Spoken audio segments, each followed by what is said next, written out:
How's it going, everybody? Hopefully we're enjoying our Tuesday.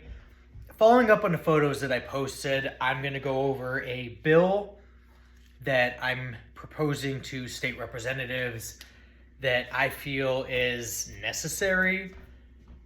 Like I said, if you have any reason to believe that somebody has a fraudulent life insurance policy out on your life, or somebody might have assets that belong to you, or somebody might have sold property that belongs to you that was in your name and even transferred, they can track this stuff even out of the country.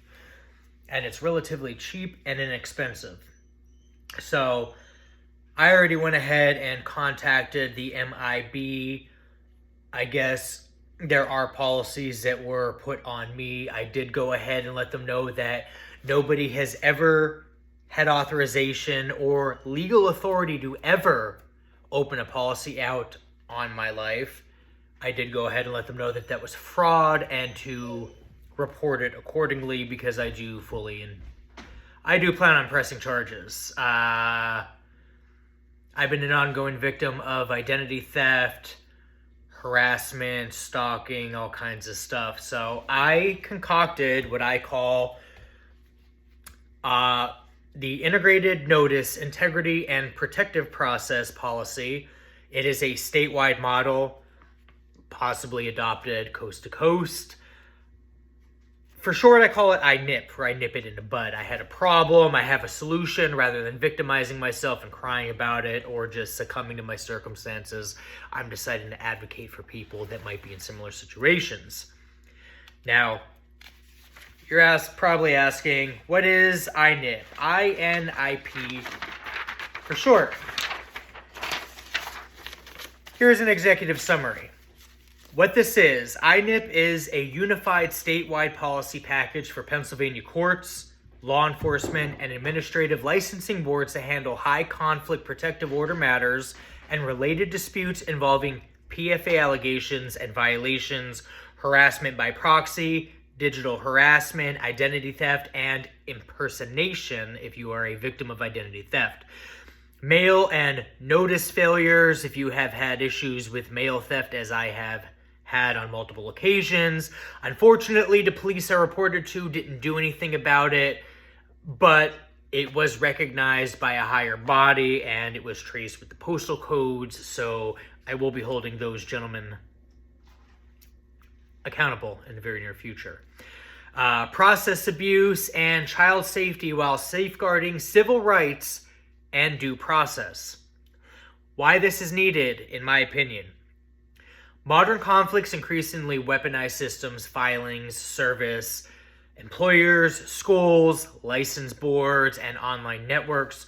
When notice fails or is diverted because you're unaware of these things because people are using the wrong address, people can face warrants, defaults, or licensing penalties without meaningful opportunity to respond. When protective orders are misused or violated, safety can be compromised. INIP standardizes neutral triage, verified notices, evidence preservation, and cross-agency referrals to prevent both harm and procedural injustice.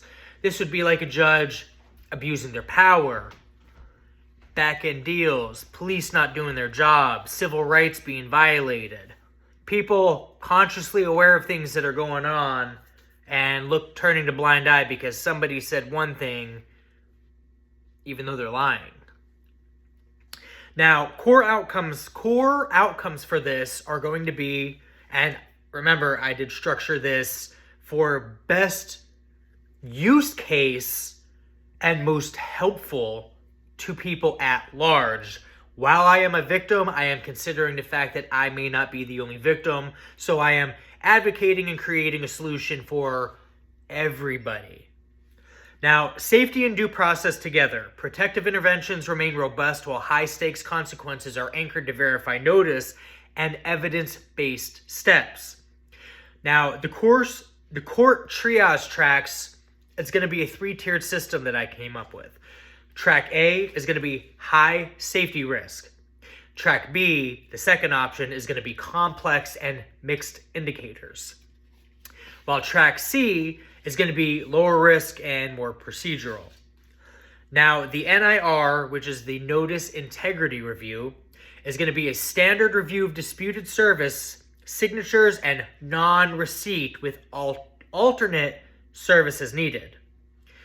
We're going to have evidence preservation and authentication, fast preserve orders, and standardized submissions to reduce ambiguity and protect privacy. And that's going to be a big thing with people that like to habitually violate other people's privacy, i.e., hacking their telephone devices, tracking their Wi-Fi routers, tampering with people's private data and exporting it internationally using VPNs, VoIPs, geofences, things that they think are untraceable, but leave an incredible digital footprint, I might say. Anti-proxy harassment controls, explicit prohibitions on third-party harassment, burner and spoof contact using alternative phone numbers and text apps, and indirect targeting. Police response standards, single checklist for identity, mail, and digital issues, indicator-based documentation, and referrals to proper units. Not picking up the phone, getting annoyed because somebody's reporting something that's going on, disregarding it, and then it being escalated to a more severe situation where people's entire lives are impacted and people are just doing as they please. One must not do as thou wilt, because then that becomes the whole of the law, and then one is subject to said whole of said law. Board verified notice safeguards, dual notice, cure windows, and NIR before license suspension and revocation when notice is contested. So say somebody's tampering with your mail and you happen to lose your license for that fact. That's going to impact you greatly, because then that's going to interfere with your ability to retain stability and income. This is going to give you an alternative option to contest the fact that you never received said letters and or notices. So under Rule 4, which is a Pennsylvania law, you would actually receive said notice. It wouldn't be diverted. It would go direct to you, and there would be alternative means. This way it's not just a sign, claiming a proof of receipt. Now, implementation that I recommend would be 0 to 90 days. We would have triage and NIR and templates and training. 3 to 9 months, we would secure communications and evidence workflows. 9 to 18 months, we would have metrics and audits. Sounds reasonable. Now, the metrics we'd be using would be NIR completion time, a percentage of high-stakes actions with verified dual notice, repeat violations after structured communications adoption, substantiated proxy harassment, and child exchange school incident rates. Like, if the children are younger, are they missing school? What's the reason behind it? If the child is older and they're missing school, are they depressed? What's the reason behind that? What's going on in the bigger picture? Now, I did come out with training handouts for police who might need updated training on their methods. INIP Quick Guide, INIP North Star, Safety and Due Process. Do not assume either party is truthful. Verify, document, and protect. You have an oath. Uphold it.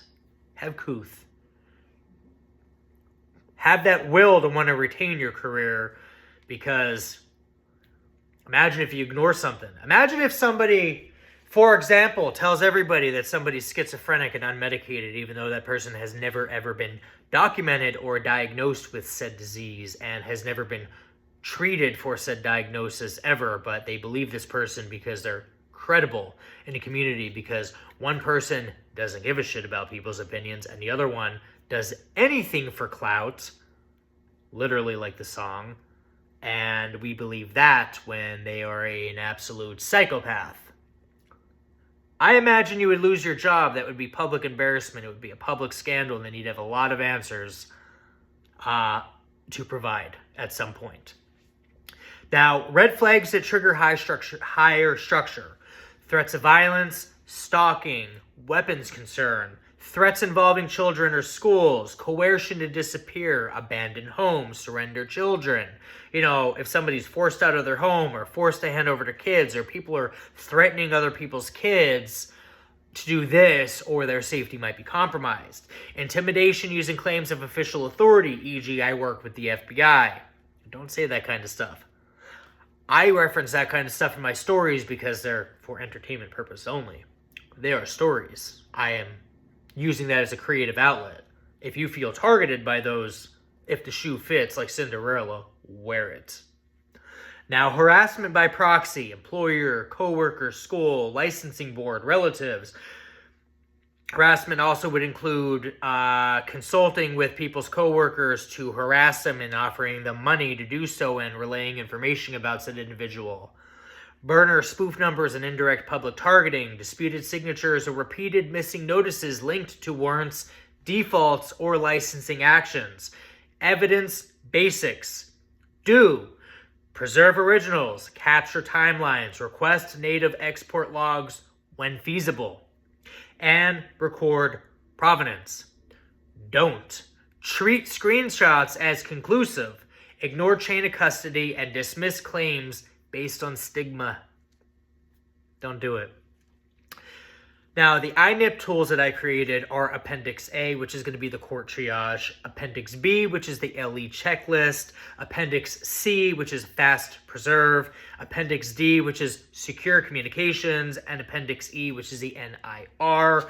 I also have extra bonus, where the hell is it?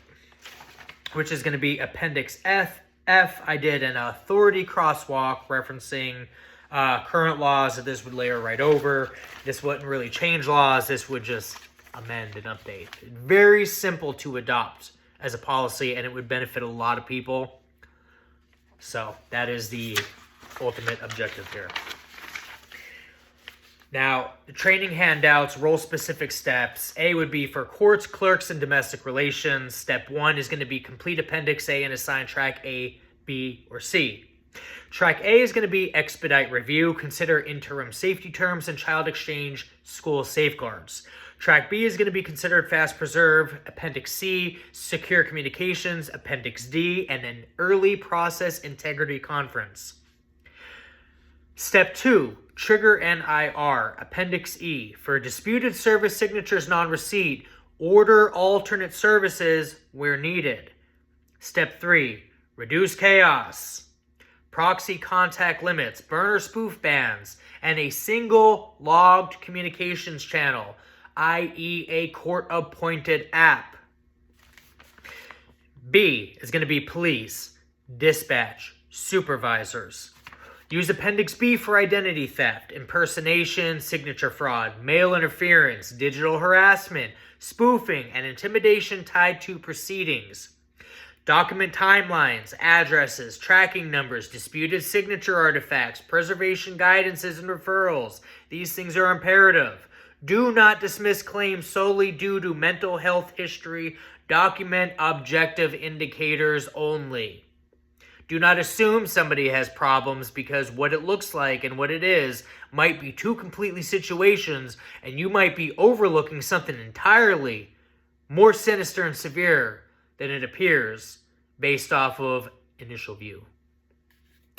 Referral pathways, financial crimes, ID theft, child welfare, child threats, computer crimes, unauthorized access. That's going to be a big one soon. And appropriate mail interference channels. Like diverting people's mail to addresses they never lived at, and then continuously changing their address.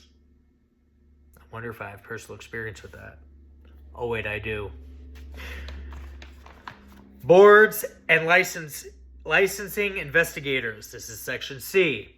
Before severe adverse action based on non-response, send dual notice, mail and verified electronic where feasible. If contested, run NIR, Appendix E, and document proof and alternate attempts.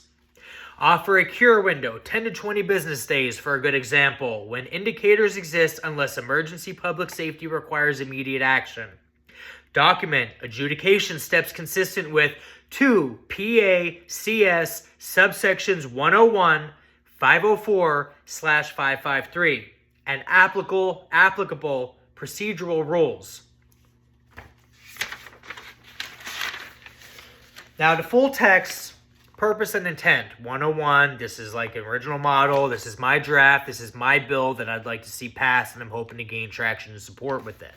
The purpose of this is to establish standardized statewide procedures to protect parties and children from abuse, coercive control, harassment, stalking, and retaliation. Strengthen due process because it is an American right. It is literally our right to due process. That's protected through reliable notice and verified service. Reduce weaponized process and harassment by proxy, standardize evidence preservation and authentication, and ensure consistent cross-agency referrals. We are not doing this corrupt bullshit no more. We are not doing back-end favors anymore. We want a transparent community, right? Let's start here. 1-2, intent. Maintain neutrality as the merits of any claim. Promote safety while protecting civil rights. Learn the word, civil rights. Very simple concept. Ensure evidence-based workflows and minimize institutional blind spots in high-conflict, multi-system disputes. That's a big one.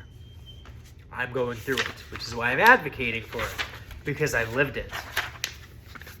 Am I supposed to be dead? I don't know. I guess we'll find out with the life insurance policies that should not exist on my name. Good thing I already went ahead and told them that was all fraud, so if anybody out there might have a policy on me, I already told them to call the cops, report it, and I do plan on pressing charges. I don't care if you're my mother. I don't care if you're whoever. As far as I'm concerned, I am my own family. I have me and my kids and my current circle. Everybody else from the past, we're going to keep this energy consistent in 2026. This is my villain era, and I'm going to fully embody that since I'm always the bad guy. 2.0, authority statewide. This manual is supported by the following Pennsylvania authority. In terms of the Pennsylvania Constitution, we have Art V, subsection 10, paragraph C, PA Constitution Art I, subsection 1, 9, and 11. Under PFA laws, 23 PACS subsection 6101 et sequence, including subsections 6105, 6107, 6108, 6113, 6113.1, and 6114. Court rules, 231 PA Code Chapter 1900, PA RCP 1901, et sequence, including 1901.4 and 1901.5, 231 PA Code Chapter 400, PA RCP 401 and 430, PA RCP 205.4, where adopted. In terms of boards, 2 PACS subsection 101, 504/553, 1 PA Code Part 2 as applicable. And then referral statutes, non-exhaustive, is 18 PACS subsections 2709.1, 4120, 4910, 4912, 4952, and 18 PACS Chapter 76. That is how easy this can get layered over these current laws. 3. Scope and applicability. Courts, PFA petitions, modifications, violations, ICC, and related matters involving disputed notice, impersonation, identity theft, digital harassment, coercive control, and retaliation through third parties. Law enforcement, PFA service enforcement, and reports involving identity, mail, digital intimidation, stalking, and related offenses. Boards, adverse actions affecting licenses and privileges, especially when triggered by non-response or missed deadlines. Rule 4 summary. Need to be served. Notice. Now, 4 is just definitions. Notice integrity failure. Credible indication required notice was not received, including signature disputes. NIR, the Notice Integrity Review, structured verification of notice service and alternative notice steps. Harassment by proxy, third-party contact to isolate, punish, control, or intimidate employers, schools, boards, and relatives. We're not doing this blackmailing bullshit no more. Get a life. Your own, not somebody else's. We can't take over other people's lives. That's a whole felony. Process abuse. Filings, reports, primarily intended to harass, retaliate, manipulate deadlines, or gain leverage. This would be like filing fraudulent claims and fraudulent reports to gain a PFA under fraudulent intent, with a fraudulent motive, with fraudulent claims. That's a felony. Digital harassment, burner, spoof contact, indirect targeting, or unauthorized access tied to harassment. And high-stakes consequence, warrants, incarceration, defaults, license suspension, revocation, or other major penalties. 5 is governance, roles, and responsibilities. Court administration, implement intake triage and NIR workflows, maintain service and notice audit logs, provide standardized templates, and coordinate local implementation. Judiciary, apply triage tracks, issue tailored interim orders, order preservation, structured communications, and ensure child-centered safeguards, require authentication where feasible. Law enforcement, maintain DVPFA written policy and training, use checklists for identity, mail, and digital issues, document objectively, make referrals to specialized units if needed. Boards, implement verified notice safeguards, conduct NIR and cure windows where applicable, document adjudication steps and notice attempts. 6, operational standards, judicial courts. 6.1 is mandatory screening and triage. All covered matters shall be screened using Appendix A and assigned track A, B, or C within 24 to 72 hours where feasible. Notice integrity review. Initiate NIR through Appendix E. When service certified mail signatures are disputed or high-stake consequences may rest on contested notices. Use PA RCP 430 for alternative service where appropriate. Evidence preservation in Track AB, or where digital harassment impersonation is credibly alleged, the court may issue a fast preserve order through Appendix C. Anti-proxy harassment and structured communications. Orders may prohibit third-party harassment, employers, schools, boards, relatives. That means it's going to be a bigger issue for the person contacting somebody's coworkers. Don't do that. That's weird. Stop it. Burner spoof contact and indirect targeting. Courts may order a secure communications channel limited to logistics through Appendix D. Leave it backdoor open for officials to view at will. Process integrity case management. This would be Track B. Courts may hold an early conference hearing to address filing chronology, multi-county overlap, disputed notice, and evidence authentication.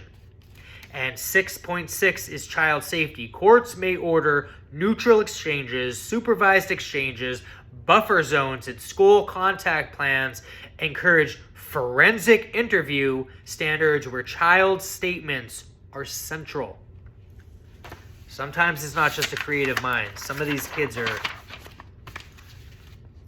dealing with things. 7 is going to be the operational standards. This is going to be directly to law enforcement and police. Mandatory use of Appendix B. Officers shall use Appendix B for identity theft, impersonation, mail interference, digital harassment and spoofing, and intimidation tied to proceedings.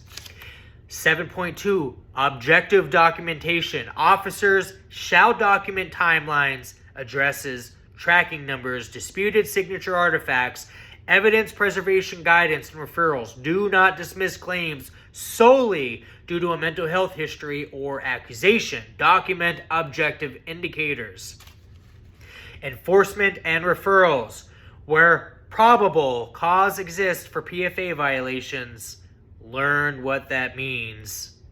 Proceed consistent with 23 PACS subsection 6113 and agency policy. Use referrals for financial crimes, child welfare, computer crimes, and mail interference channels as appropriate. Training. Agencies shall incorporate INIP training into annual DVPFA training consistent with 23 PACS subsection 6105.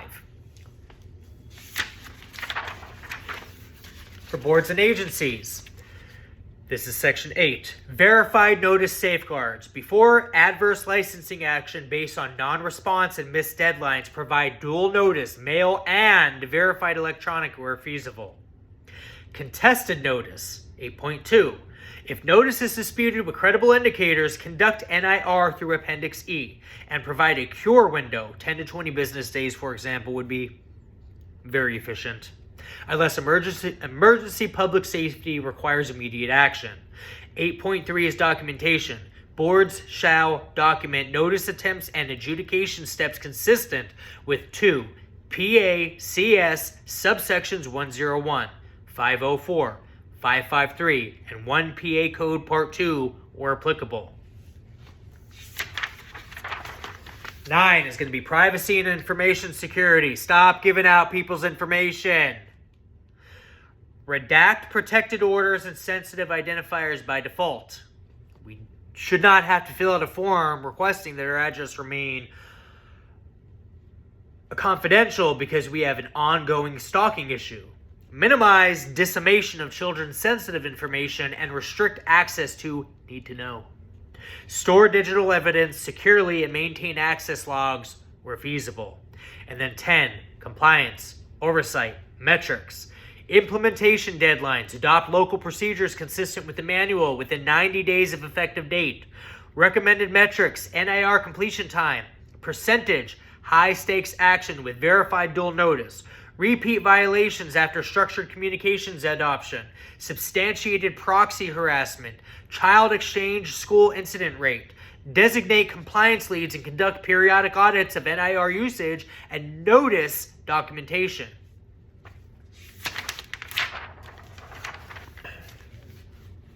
And then the last bit of my bill here is just the appendixes, which is Appendix A.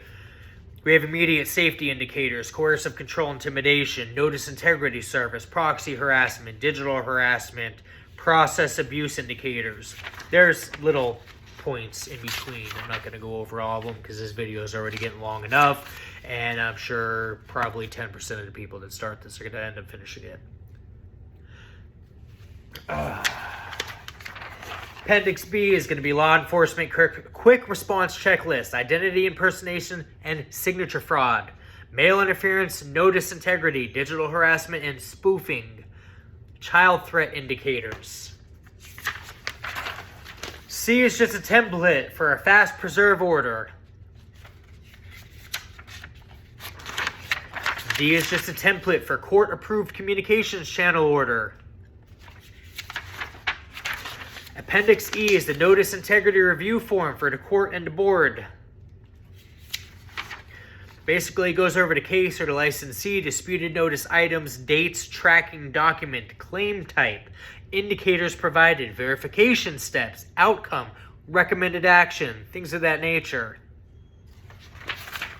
And Appendix F is the Authority Crosswalk Summary. Courts, PA Constitution, Art V, subsection 10C, PA Constitution, Art I, subsections 1, 9, and 11, 23 PACS, subsection 6101, at sequence 231, PA Code Chapter 1900, PA RCP 401, 430, PA RCP 205.4. For the police, 23 PACS subsection 6105, 18 PACS subsections 2709.1, 4120, 4910. 4912, 4952, 18 PACS Chapter 76, and boards 2 PACS subsections 101, 504, 553, 1 PA Code Part 2, where applicable. And then the back is just a signature page when I get this put in the House of Representatives to hopefully get passed. That's all I have for you guys. If you guys are subject to these types of targeting, harassment, and or ailments, just know that I am trying to create a very feasible and reasonable solution that would be very easily adopted if I can get this supported. So let me know your opinions.